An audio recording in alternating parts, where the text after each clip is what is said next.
pensais organiser une dernière petite ride, tranquille, avant que la saison se termine.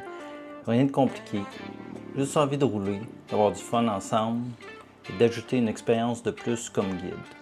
Mais cette journée-là, elle m'a marqué plus que je pensais. C'est pas juste une moto qu'on a réparée, c'est aussi un bout d'idée que j'étais en train de perdre. J'avais partagé l'itinéraire à l'avance. Les commentaires sont arrivés vite. Des idées, des variantes, des suggestions. J'ai voulu être ouvert, accueillant, à l'écoute. J'ai intégré les idées, modifié le tracé. J'ai travaillé tard, pas mal tard. Et même si je voyais que ça devenait trop, je me disais que ça valait la peine pour créer un bon moment. Le matin même, un participant est arrivé en retard. On l'a attendu pas mal longtemps. Certains n'étaient pas contents. Je les comprends aussi.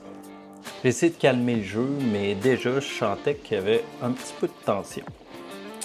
Il y avait un peu de vitesse, beaucoup de monde, pas mal de pression, et moi, entre tout ça, j'essayais de filmer, de guider, d'écouter, mais surtout d'être à la hauteur de ce que je crois devoir être.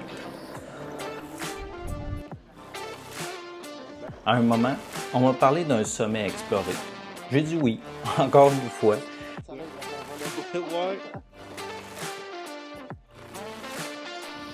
On a dîné au pied des pentes du massif. C'était un bien bel endroit. Les gens riaient, discutaient, puis moi, je filmais. J'avais manqué de contenu dans mes autres rides, alors j'essaie de rattraper ça.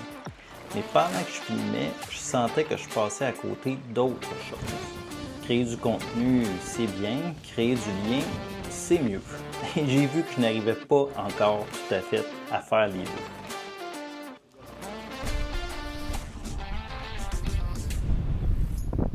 Puis certains ont voulu rouler plus vite. Alors, je les ai laissés aller. J'ai dit, on se rejoint plus loin. Et là, j'ai accéléré moi aussi. Un peu, puis trop. Et je me suis rendu compte que je rattrapais personne. J'étais rendu à des vitesses du Dakar. Pourquoi? Pour suivre? Pour prouver quelque chose? Ce jour-là, j'ai compris que guider, c'est pas courir après les autres. À l'intersection, un participant a de l'huile sur les bottes. Une roche. Une roche a percé son moteur, juste à côté de la plaque de protection.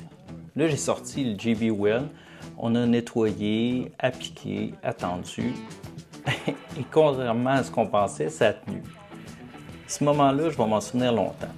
C'est là que j'ai eu mon petit déclic. Parfois, c'est dans les imprévus qu'on comprend ce qu'on aurait dû faire avant. Soyez prudents! Un à un, après ça, les participants ont quitté. Je me suis retrouvé encore une fois seul. Mais cette fois, c'était pas un échec. J'ai roulé à mon rythme, j'ai pu respirer, j'ai pas besoin de regarder dans mes rétros 2 secondes, j'ai juste pensé.